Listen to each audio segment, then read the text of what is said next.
Okay, I mean, it seems kind of inconceivable at the moment, but it does seem, I mean, is it your view that agriculture, to some degree, has been left out of the debate on the effects of climate change?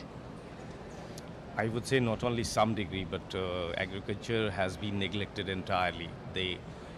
In the text, you will find agriculture in the parenthesis and conversations related to Red++ or conversations related to LULUCF. But agriculture is not in the mainstream of the discussions. How did that come about? We understand that agriculture is very important for the developing countries, not only for food security, but also for livelihoods. You see that in developing countries, the dependence on agriculture is as much as up to 70%.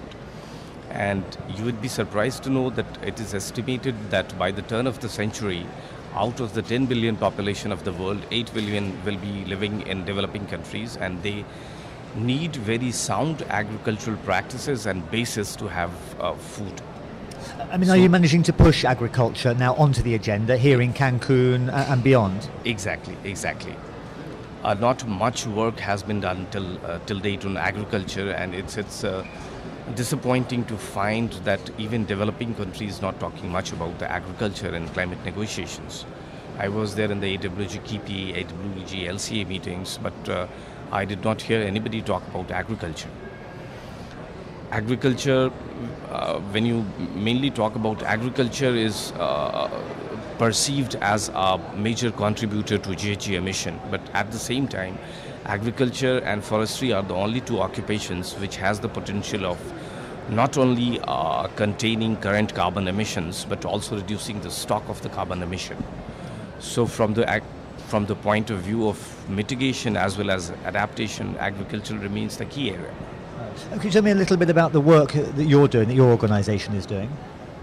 We have been working on several levels. Our major body of the work lies with farmers, talking to them, assessing the kind of impact agriculture is having on them in India. At the same time, we also work with, try to engage with the government in developing action plan on climate change. And the news is not so good because nationally also we do not see much development as far as agriculture and food security in the context of climate change is concerned.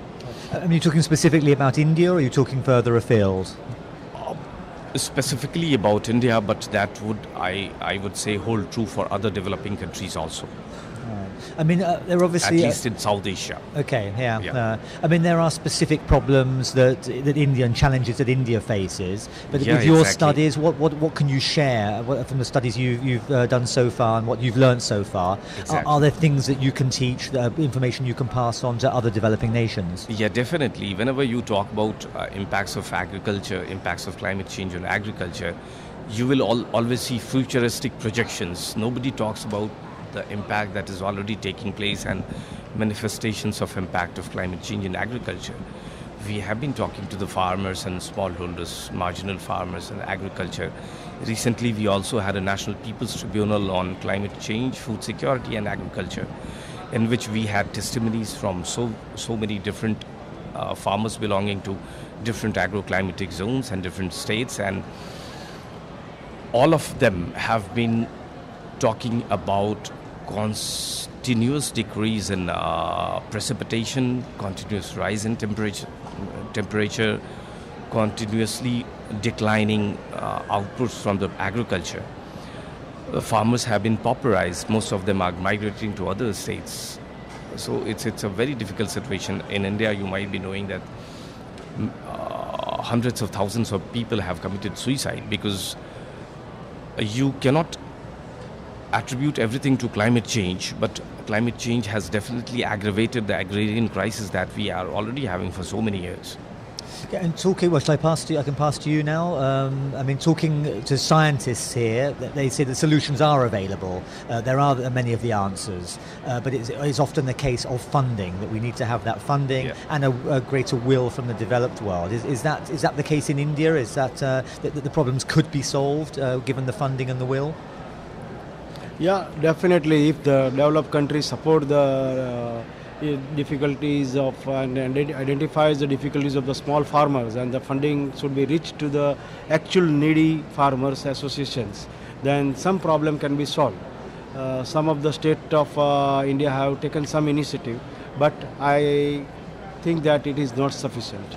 That it is not a question of livelihood of the small farmers, but it is a question of life of the small farmers. Therefore, the voice of the small farmers, who are the most affected people of the climate change effect, is required to be put before in a discussion in COP16. I mean, do you come to Cancun generally optimistic, pessimistic about the chances of finding any kind of solution, any kind of agreement? We have to be very optimistic, because this is not the question which can be solved. This is the issues which cannot be solved within a day or 15 days or 1 year. It is a long process. But if all the developed countries and the association and support of the other developing countries, if something can be worked out on, at least come to the conclusion that the fund should be reached to the developing country and the needy people, then something will be worked out nicely. I mean, the fact that India is not a signatory to the Kyoto Agreement, does that aid your work, or does that hinder your work, or does it have no effect at all? I think my colleague Mr. Ajay is very... No, I would like to correct you here that India is a signatory to Kyoto Protocol.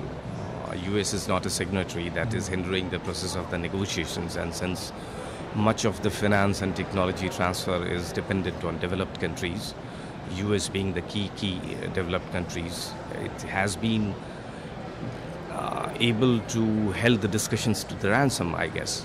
But I would definitely like to also take the previous question that you asked him, that in countries like India, there have been a number of stories of adaptation of agriculture, and it's not that farmers and patients do not have that kind of knowledge, but in other countries it might not be so much. So they definitely need to be supported in capacity building through finance and technology transfer through developed countries.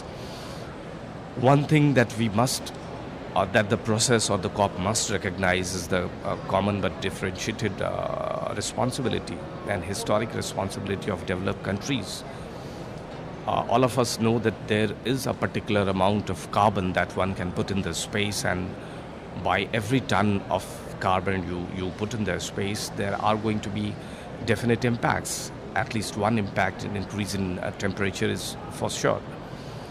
So it's as much about the current emissions as much about the historic emissions, and developed countries must take responsibility for that. Okay, that's great. Thank you very much. Thank you very much. Thank you.